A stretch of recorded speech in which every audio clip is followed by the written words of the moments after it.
High বন্ধুরা, আমার change yourself YouTube চ্যানেলে তোমাদের সবাইকে স্বাগত জানা।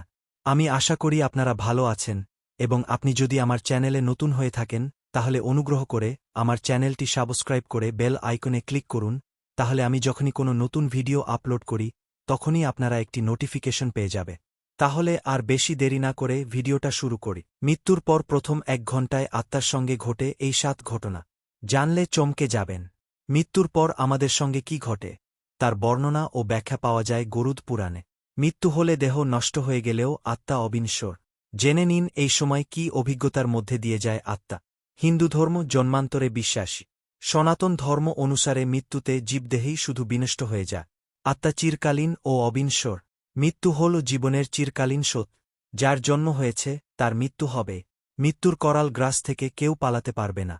মৃত্যুর পর দেহ পঞ্চভূতে বিলীন হয়ে যায়। তবে আত্মা অমর, যার লয় নেই, ক্ষয় নেই। আত্মা আগুনে পড়ে না, জ্বলে ভেজে না, কোনো অস্ত্রে আত্মাকে কাটা যায় না। আত্মা শুধু তার কর্ম অনুসারে এক জীবদেহ থেকে অন্য জীবদেহে প্রবেশ করে। কিন্তু জানেন কি, মৃত্যুর ঠিক পরপরই কি হয় আত্মার সঙ্গে? গরুড পুরাণ অনুসারে মৃত্যুর ঠিক 1 ঘণ্টার মধ্যে আত্মার সঙ্গে এমন কিছু ঘটনা ঘটে যাতে সে অত্যন্ত অশান্ত ও চঞ্চল হয়ে পড়ে। গরুড পুরাণে বলা আছে যে মৃত্যুর পর প্রথম 1 ঘণ্টায় আত্মার সঙ্গে এই 7 ঘটনা ঘটে। মৃত্যুর পর আত্মা যখন মরদেহ ত্যাগ করে তখন কিছুক্ষণের জন্য তা জ্ঞান হারিয়ে ফেলে, ঠিক যেন দীর্ঘ সময় ধরে কঠোর পরিশ্রম করার পর মানুষ ক্লান্ত হয়ে ঘুমিয়ে পড়ে। এই জীবন ত্যাগ করার পর আত্মা তেমনি ক্লান্ত হয়ে জ্ঞান হারিয়ে ফেলে। মৃত্যুর পর প্রথম কিছুটা সময় আত্মা বুঝতেই পারে না যে তার সঙ্গে কি ঘটেছে। তাই প্রথম সে এমন ব্যবহার করে যেন কিছুই ঘটেনি। মৃতদেহের আশপাশে যে সব আত্মীয় বন্ধু থাকে আত্মা তাদের নাম ধরে ডাকে, তাদের সঙ্গে কথা বলার চেষ্টা করে, কিন্তু কেউ তাকে দেখতে পায় না বা শুনতে পায় না। এই পরিস্থিতিতে প্রথমে খুবই ভয় পেয়ে যায় আত্মা। তার মৃত্যু হয়েছে বুঝতে পেরে প্রথমে শোকে অত্যন্ত কাতর হয়ে পড়ে আত্মা। নিজের মৃতদেহ ছেড়ে যেতেও খুবই কষ্ট হয় তার। সেই কারণে নিজের পরিবারের লোকেদের সঙ্গে বারবার কথা বলার চেষ্টা করে আত্মা।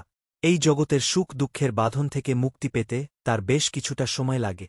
যে শরীরে আত্মা এত বছর ধরে বাস করছিল, যে শরীরকে সে তার নিজের বলে জানত, মৃত্যুর পর সেই শরীর ছেড়ে যেতে আত্মার অত্যন্ত কষ্ট হয়। এমনকি আবার শরীরে প্রবেশ করারও চেষ্টা করে সে, কিন্তু যমদূতরা তাকে এই কাজ করতে বাধা দেয়।